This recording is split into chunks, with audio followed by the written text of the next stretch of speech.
Hello students, this is Dilip Pawar, Assistant Professor History working at Government College Nagaur. तो word history में अपन आगे बढ़ते हुए आज दूसरा टॉपिक अपन लेते हैं। ये टॉपिक है चार्टिस्ट मूवमेंट यानी चार्टर आंदोलन जो इंग्लैंड में हुआ। तो इसका टाइम पीरियड क्या है 1838 से लेकर 1848। अभी चार्टर मूवमेंट क्या है, इसके तहत जो श्रमिक वर्ग है वह संगठित होकर उन्होंने अपनी कुछ मांग को सरकार के सामने रखा। तो उन मांगों को सरकार ने माना नहीं, लेकिन अंततः समय के साथ धीरे धीरे उनके सभी मांगों को स्वीकार कर लिया गया। लेकिन इमीडिएटली इनकी मांगों को स्वीकार नहीं किया गया, इन श्रमिकों की मांगों को सरकार के द्वारा। तो इसलिए चार्टर आंदोलन को एक फेलियर कहा जाता है, कामयाब नहीं हो पाया क्योंकि इसकी मांगों को सरकार ने अस्वीकार कर दिया। लेकिन समय के साथ धीरे धीरे जैसे जैसे लोकतंत्र और गहरा होता गया इंग्लैंड के अंदर, इन मजदूरों के इन श्रमिक संगठनों के सारी मांग सरकार ने मान ली। अब चार्टर आंदोलन अपन को समझ आ गया क्या है, किसके द्वारा चलाया गया, लेबर क्लास के द्वारा चलाया गया था ये। क्योंकि अपन देखते हैं कि जब इंडस्ट्रियल रेवोल्यूशन आया था इंग्लैंड में, औद्योगिक क्रांति आई थी, तो उसके फलस्वरूप दो वर्गों का उदय हुआ था इंग्लैंड में। एक था कैपिटलिस्ट वर्ग यानी पूंजीवादी वर्ग, और दूसरा वर्ग था लेबर क्लास यानी श्रमिकों का वर्ग। अब क्या था, जो कैपिटलिस्ट वर्ग था इसने सारे के सारे संसाधनों का उपयोग करना शुरू कर दिया, इसने मुनाफा कमाना शुरू कर दिया, और जो श्रमिक वर्ग है उनका शोषण करना भी शुरू कर दिया। क्योंकि कैपिटलिस्ट वर्ग के द्वारा जो फैक्ट्रियां स्थापित की गई वहां पे श्रमिक कार्य किया करते थे, उन्होंने श्रमिकों का शोषण करना शुरू कर दिया। तो जो श्रमिक वर्ग थे इनकी स्थिति बहुत अधिक दयनीय हो गई। तो ये जो दो वर्ग हैं किसके कारण है, औद्योगिक क्रांति के कारण है। अगर औद्योगिक क्रांति नहीं आई होती तो दो वर्ग का अस्तित्व में आते नहीं, पूंजीपति वर्ग और श्रमिकों का वर्ग। और जब श्रमिकों का वर्ग अस्तित्व में आया तो इसके साथ एक नई विचारधारा भी उत्पन्न हुई जिसको अपन कहते हैं समाजवाद, सोशलिज्म। समाजवाद कहा जाता है या उसको कम्युनिज्म भी कहा जाता है, साम्यवाद भी कहा जाता है। तो ये सारी की सारी विचारधाराएं किसके पक्ष में है, श्रमिकों के पक्ष के अंदर है। और दूसरी तरफ जो लिबरलिज्म है, जो कैपिटलिज्म है, जो उदारवाद हो गया या फिर जो पूंजीवाद हो गया, ये सारे के सारे जो विचारधारा है ये बिजनेसमैन के पक्ष के अंदर है। तो समय के साथ जैसे जैसे लेबर क्लास में जागरूकता आई, वो ज्यादा अवेयर हुए, तो उन्होंने अपनी राइट्स मांगना शुरू कर दिए सरकार से। क्योंकि उनको बहुत कम राइट्स दे रखे थे सरकार के द्वारा, बहुत कम अधिकार दे रखे थे। तो अपने अधिकारों में बढ़ोतरी हेतु चार्टर आंदोलन चलाया गया इंग्लैंड में 1838 से लेके 1848। ये छोटा ही टॉपिक है, इसमें ज्यादा समय नहीं लगेगा। सबसे पहले जो अपन को करना है सब टॉपिक वो ये है कि क्यों, वाई चार्टर आंदोलन क्यों अस्तित्व में है, इसके पीछे कौन से महत्वपूर्ण कारण थे। तो सबसे पहला कारण क्या है, लिमिटेशन ऑफ 1832 एक्ट। 1832 में इंग्लैंड में एक सुधार अधिनियम आया था, 1832 का सुधार अधिनियम यानी 1832 रिफॉर्म्स एक्ट। इसके तहत अनेक प्रकार की सुविधाएं लेबर क्लास को दी गई थी। लेकिन क्या था, इस एक्ट की खूब सारी कमियां थी। इन कमियों के चलते संतोष नहीं मिल पाया जो श्रमिकों का वर्ग है, उन्होंने अपना आंदोलन जारी रखा। यानी ये कामयाब नहीं हो पाया पेसिफाई करने के लिए लेबर्स को। यानी जो लेबर क्लास थे, श्रमिकों का वर्ग था, उनमें असंतोष अभी भी व्याप्त था। इस एक्ट के पश्चात भी 1832 के सुधार अधिनियम के बावजूद भी उनमें असंतोष व्याप्त था। यानी अपन बात करें लिमिटेशंस यानी कमियां थी 1832 के जो सुधार अधिनियम है उसमें काफी सारे, जिसके कारण उन्होंने अपना आंदोलन शुरू किया श्रमिकों ने। फिर दूसरा इंपॉर्टेंट रीजन इसमें दे रखा है कि learned lessons from middle class, यानी जो मध्यम वर्ग है इंग्लैंड का, उससे श्रमिकों ने सीखी, लेसन से ड्रॉ किया उनसे। देखो मध्यम वर्ग जब अस्तित्व में आया तो धीरे धीरे पहले राजा शक्तिशाली हुआ करता था, फिर अपन देखते हैं धीरे धीरे मध्यम वर्ग वो अस्तित्व में आया। और मध्यम वर्ग जब अस्तित्व में आया उसके पश्चात अपनी शक्तियों को धीरे धीरे मध्यम वर्ग बढ़ाता गया। मध्यम वर्ग बिजनेस में भी लगा हुआ था, मध्यम वर्ग अनेक प्रकार के काम धंधों में भी लगा हुआ था, अनेक प्रकार के प्रोफेशंस में भी जुड़ा हुआ था। मध्यम वर्ग डॉक्टर भी थे, इसमें इंजीनियर भी थे। तो सभी जो प्रोफेशनल ग्रुप्स हैं मिडिल क्लास में आते थे। और धीरे धीरे इस वर्ग ने अपना प्रभाव बढ़ा लिया। कहाँ पे बढ़ाया, संसद में। ब्रिटेन की संसद में अपना प्रभाव बढ़ा लिया, उनके एमपी इलेक्ट होके वहां पे जाने लगे। तो मध्यम वर्ग बहुत ही एक सशक्त वर्ग बन के उभरा था। तो इन्हीं मध्यम वर्ग से प्रेरणा ली श्रमिकों के वर्ग ने। जिस प्रकार मध्यम वर्ग का उत्थान हुआ है इंग्लैंड में, उसी प्रकार श्रमिकों का वर्ग है वह भी अपना उत्थान कर सकता है आंदोलन चला के, प्रयास करके। तो उन्होंने क्या सीख ली थी, तो डिमांड कलेक्टिवली, मिलजुल के संगठित होकर सरकार के सामने अपनी मांग रखनी पड़ेगी, तब सरकार हमारी मांगों को स्वीकार करेगी। मध्यम वर्ग ने भी यही किया था, मिलजुल के अपनी मांग सरकार के समक्ष रखी। जो राजा है धीरे धीरे उसकी शक्तियां कम होती रही और उसकी शक्तियां कहाँ पे ट्रांसफर हुई, वास्तव में मध्यम वर्ग में इसकी शक्तियां ट्रांसफर हुई, क्योंकि संसद चलाने का मेन कार्य मध्यम वर्ग का हो गया इंग्लैंड के अंदर। फिर अगला कारण है कि क्यों चार्टर आंदोलन आया, इन्फ्लुएंस ऑफ सोशलिज्म, समाजवाद की विचारधारा पूरे यूरोप में घर कर रही थी, तो उसी प्रभाव के चलते चार्टर आंदोलन, इंग्लैंड में इस आंदोलन का उदय हुआ। इन्फ्लुएंस ऑफ सोशलिज्म, समाजवाद कहता ही है कि जो सारे के सारे जो मजदूर हैं उनको संगठित रहना चाहिए और पूंजीपति वर्ग के साथ एक प्रकार का संघर्ष करना पड़ेगा, तभी हमें अपने अधिकारों की प्राप्ति होगी। तो इसी विचारधारा से प्रभावित होकर इंग्लैंड के अंदर श्रमिकों ने संगठित होकर चार्टर आंदोलन का उदय किया। अब इस आंदोलन में एग्जैक्टली हुआ क्या, एक पिटीशन डाली गई। पिटीशन क्या होता है, रिक्वेस्ट, एक अर्जी डाली गई। उस अर्जी पे खूब सारे साइन लिए गए, लाखों मजदूरों के सिग्नेचर, हस्ताक्षर लिए गए। तो एक सिग्नेचर कैंपेन चलाया गया। एक तो सभी के सभी मजदूरों से हस्ताक्षर अर्जी में लिखवाए गए और फिर सरकार के समक्ष उसको प्रस्तुत किया गया। उसी अर्जी में अपनी सारी की सारी मांगे भी उन्होंने स्पष्ट उल्लेख की, हमें कौन कौन से अधिकार चाहिए, कौन कौन से अधिकारों से हमें वंचित किया गया। तो जो सिग्नेचर कैंपेन है उसको चलाने वाले दो व्यक्ति थे, विलियम लेवेट, सोशलिस्ट थे दोनों के दोनों, समाजवादी लोग थे। विलियम लेवेट और दूसरा ऑटवुड, उन्होंने 1838 में सिग्नेचर कैंपेन चलाया। तो अपन आगे चलते हैं कि इनकी डिमांड क्या थी, इनकी मुख्य डिमांड क्या थी चार्टर आंदोलन के अंतर्गत ब्रिटेन में। फिर मैं आपको ये भी बताना चाहूंगा, चार्टर आंदोलन केवल इंग्लैंड में हुआ है, ब्रिटेन में हुआ है, यूरोप के किसी और देश में नहीं हुआ। तो अपन इंग्लैंड के बारे में अभी पढ़ रहे हैं। चार्टर आंदोलन, इनकी सबसे पहली डिमांड थी अडल्ट सफ्रेज। अडल्ट सफ्रेज का मतलब क्या है कि वयस्क मताधिकार। ये लोग चाह रहे थे कि हर वयस्क को मत डालने का, वोट डालने का अधिकार मिले। इससे पहले क्या था, वोटिंग राइट्स बहुत लिमिटेड थे। इसका मतलब ये है कि जो व्यक्ति वोट डाल सकता था उसके लिए प्रॉपर्टी की क्वालिफिकेशन थी, संपत्ति की शर्तें थी। अगर आपके पास इतनी संपत्ति है, इतना पैसा है, तो आप वोट डाल सकते हो, अन्यथा वोट नहीं डाल सकते। भारत में भी शुरुआत में ये रहा, अडल्ट सफ्रेज धीरे धीरे आया। जैसे जैसे लोकतंत्र गहरा होता गया इंग्लैंड के अनुरूप भारत में भी, तो धीरे धीरे अडल्ट सफ्रेज लागू किया गया सरकार के द्वारा। लेकिन शुरुआत में जब मताधिकार को शुरू किया गया, वोट देने का राइट बहुत ही सीमित था। और सीमित क्यों रखा गया वोट देने का राइट, क्योंकि उस समय की सरकार का मानना था कि जिस व्यक्ति के पास संपत्ति है, धन दौलत है, पढ़े लिखे लोग हैं, शिक्षित लोग हैं, तो वो लोग अपने मताधिकार का ढंग से उपयोग कर सकते हैं। और जो गरीब लोग हैं उनमें इतनी समझ ही नहीं है कि वो अपने मताधिकार का सही प्रकार से उपयोग कर सके। तो इसी के तहत उन्होंने अडल्ट सफ्रेज की डिमांड की। वयस्क मताधिकार चाह रहे थे कि 18 साल से ऊपर सभी वयस्कों को मत देने का अधिकार हो। क्यों चाह रहे थे अधिकार, क्योंकि जब ये अधिकार मिलेगा उसके पश्चात जो पॉलिटिकल पावर लेबर क्लास के हाथ में आएगी ना, राजनीतिक शक्ति तभी तो उनके हाथ में आएगी जब वो डिसाइड कर पाएंगे कौन सरकार बनाएगा, कौन से एमपी संसद में जाके कार्य करेंगे। क्योंकि मजदूरों की संख्या बहुत अधिक थी, उसके बावजूद भी उनको वोटिंग राइट नहीं दे रखा था। मजदूर कह दो या गरीब लोग कह दो, इनको वोटिंग राइट नहीं दे रखा था। फिर अपन आगे चलते हैं, अगली डिमांड थी एनुअल इलेक्शन टू पार्लियामेंट।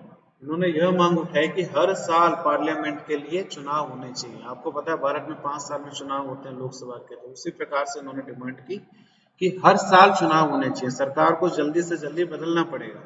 ये इनकी दूसरी डिमांड थी। तीसरी इनकी महत्वपूर्ण डिमांड थी सीक्रेट बैलेट। जब वोट डालने जाए तो सीक्रेसी मेंटेन की जाए, यानी किसी को पता नहीं लगेगा किसी व्यक्ति ने किसको वोट डाला। तो दे वांटेड सीक्रेट बैलेट, गुप्त मतदान प्रणाली को वो चाह रहे थे, जो उस समय सरकार ने दे नहीं रखी थी। फिर इसके बाद अगला पॉइंट क्या है, मिलता जुलता पॉइंट है, removal of property qualification for MP. यानी विधायक बनने हेतु जो प्रॉपर्टी क्वालिफिकेशन रख रखी थी उसको हटाने की बात की। यानी पहले यह कंडीशन थी कोई भी एमपी जो बनना चाहता है उसके लिए उसके पास इतनी प्रॉपर्टी होना अनिवार्य है। तो प्रॉपर्टी क्वालिफिकेशन नहीं होनी चाहिए, इन्होंने अपनी मांग में यह चीज सरकार के सामने रखी। यानी कोई भी व्यक्ति एमपी के लिए दावेदार बन सकता है, ये लोग यह चाहते थे। लेकिन उस समय के ना प्रॉपर्टी क्वालिफिकेशन डाल रखे थे। सपोज करो कि 10,000 पाउंड किसी के पास संपत्ति है तो वही चुनाव लड़ सकता है, दूसरे लोग चुनाव नहीं लड़ सकते। तो बहुत ही सीमित लोकतंत्र हुआ करता रहा उस समय का ना। आज के समय का लोकतंत्र बिल्कुल अलग है। यहाँ पे हर किसी को आज़ादी है, हर कोई वोट डाल सकता है, हर कोई चुनाव में खड़ा हो सकता है। फिर इसके बाद अगला पॉइंट है यूनिफॉर्म कॉन्स्टिट्यूएंसी। उनकी अगली इंपॉर्टेंट मांग थी uniform constituency,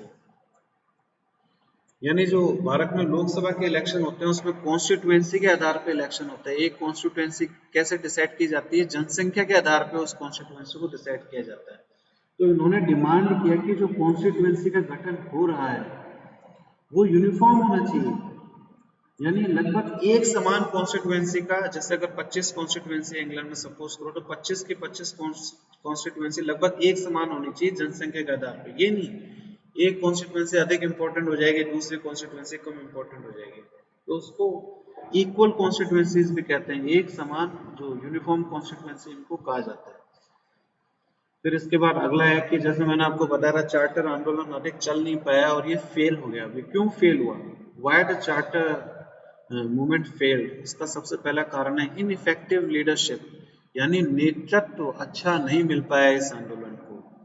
as ideas were not popularised among people, यानी जिन आइडियाज को उन्होंने उठाया, जिन विचारों को उन्होंने उठाया वह विचार लोगों के बीच में लोकप्रिय नहीं हो सके। क्यों नहीं हो सके? क्योंकि इनके पास अच्छे नेतृत्व का अभाव था। इनइफेक्टिव लीडरशिप, जो इनके विचार थे जनता तक पहुंच ही नहीं पाए, एक ये कारण है इनके फेलियर का। दूसरा है फैक्शनलिज्म। फैक्शनलिज्म का क्या मतलब है? गुटबाजी, यानी जो संगठन थे मजदूर के, इनके आपस में गुटबाजी हो गई, इनके आपस में विरोध के स्वर प्रखर होने लगे। जैसे सरकार होता है ना, सरकार में एक दूसरा गुट भी आ जाता है सामने, फैक्शंस क्रिएट हो जाते हैं, यानी गुट बन जाते हैं, तो वहां पे भी गुटबाजी होने लग गई और इसके कारण जो पूरा आंदोलन है कमजोर पड़ गया। फिर इसका अगला कारण है वॉयलेंस एट टाइम्स। कुछ जगह पे हिंसक घटनाएं भी हुई, यानी श्रमिकों ने हिंसक घटनाओं को भी अंजाम दिया। ये भी एक कारण था, ये पुलिस ने सख्ती की हिंसा होने के पश्चात और ये आंदोलन कामयाब नहीं हो पाया। फिर अगला इंपॉर्टेंट पॉइंट है अनइथिकल प्रैक्टिसेस, यानी उन्होंने किन रास्तों का इस्तेमाल किया। ऐसा कहा जाता है कि इन जो समाजवादी नेता थे इस समय के, उन्होंने अनएथिकल प्रैक्टिसेस का सहारा लिया, यानी गलत तरीके उन्होंने अपनाए। कौन से गलत तरीके थे? फोर्स्ड साइन, जैसे मैंने बताया था कि उन्होंने अर्जी में सिग्नेचर डाले थे, खूब सारे 10 लाख 20 लाख मजदूरों के सिग्नेचर करवाए थे, लेकिन उनमें कई सारे सिग्नेचर जाली थे। फोर्स्ड साइन अंग्रेजी में कहते हैं फोर्स्ड, FORGED। फोर्स्ड का मतलब होता है जाली। तो फोर्स्ड सिग्नेचर का केस भी सामने आया था, जिससे जो समाजवादी नेता हैं इस समय के, उनको एम्बेरसमेंट का सामना करना पड़ा। ये भी एक कारण है क्यों आंदोलन कमजोर रहा और इतना कामयाब नहीं हो पाया। फिर अगला कारण क्या है? these leaders mistook public discontent as political whereas it was social and economic, यानी जो समाजवादी नेता थे इस समय के, जो श्रमिक दल के नेता थे, उन्होंने इस आंदोलन को समझने में भूल कर दी। उनको ऐसा लगा कि जो डिससेटिस्फैक्शन है, जो असंतोष है लोगों के बीच में, वो राजनीतिक असंतोष है, वो असंतोष राजनीतिक है, यानी सरकार का हम विरोध करेंगे, सरकार के खिलाफ धरना प्रदर्शन करेंगे तो लोगों को संतोष मिल जाएगा। तो उन्होंने कहा कि इनके पीछे राजनीतिक असंतोष है, लेकिन वास्तव में राजनीतिक असंतोष नहीं था, हकीकत में सामाजिक और आर्थिक असंतोष था। राजनीतिक असंतोष इतना अधिक नहीं था लोगों के बीच में। लोगों के बीच में समस्या ये थी कि समाज में उनको अच्छा स्थान नहीं मिल पाया, उनके इकोनॉमिक हालात खराब है, उनके आर्थिक हालात खराब है। उनका मेन इशू सोशल और इकोनॉमिक था, जबकि आंदोलनकारियों को लगा कि जो लोग हैं, जो श्रमिक हैं, उनका मेन इशू राजनीतिक है, यानी उनको वोटिंग राइट चाहिए, उनको वास्तव में अपना उत्थान करना था, समाज में अपना उत्थान करना था और अपनी आर्थिक हालात का उत्थान करना था, उसमें सुधार करना था। फिर अगला कारण क्या है इनके फेल होने का? Corn law.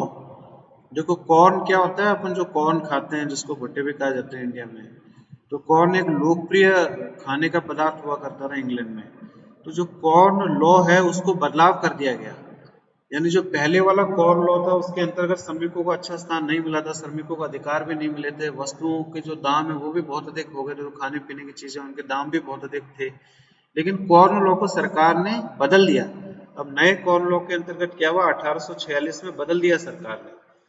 तो इसके कारण क्या हुआ? जो ब्रेड प्राइस है, यानी जो रोटी है, जो ब्रेड वाली रोटी होती है, उसकी कीमत कम हो गई। पहले कीमत ज्यादा हुआ करती, जिसमें श्रमिकों के बीच में गहरा असंतोष था, लेकिन कॉर्न लॉ में बदलाव के पश्चात जो ब्रेड थी उसकी कीमत नीचे गिर गई। यानी अब असंतोष रखने का एक बहुत बड़ा कारण सरकार ने ऑलरेडी मिटा दिया। तो therefore people were less inclined for revolution. इसलिए जो श्रमिक वर्ग के लोग थे या जो आम जनता थी वो एक एक प्रकार की क्रांति नहीं चाह रही थी इस समय, क्योंकि सरकार ने खुद ही अपने नियमों में थोड़ा बहुत बदलाव करके राहत पहुंचा दी थी गरीब लोगों को। फिर अपन आगे बात करते हैं सिग्निफिकेंस, यानी प्रभाव क्या था, इसका महत्व क्या था। प्रभाव और महत्व अक्सर एक से होते हैं, मैं एक ही पॉइंट को अपन डाल सकते हैं। चार्टर आंदोलन का प्रभाव क्या था। It was the first organised labour movement, यह प्रथम संगठित श्रमिक आंदोलन था। प्रथम बार पूरी दुनिया में उदाहरण देखने को मिला कि श्रमिकों ने संगठित होकर अपनी आवाज सरकार के समक्ष उठाई। तो ये इसका सिग्निफिकेंस है। फिर इसके बाद दिस मूवमेंट इंस्पायर्ड वर्कर्स, यह आंदोलन है इसने दुनिया भर के श्रमिकों को प्रभावित किया, दुनिया भर के श्रमिकों को एकत्रित होने के लिए प्रेरणा दी।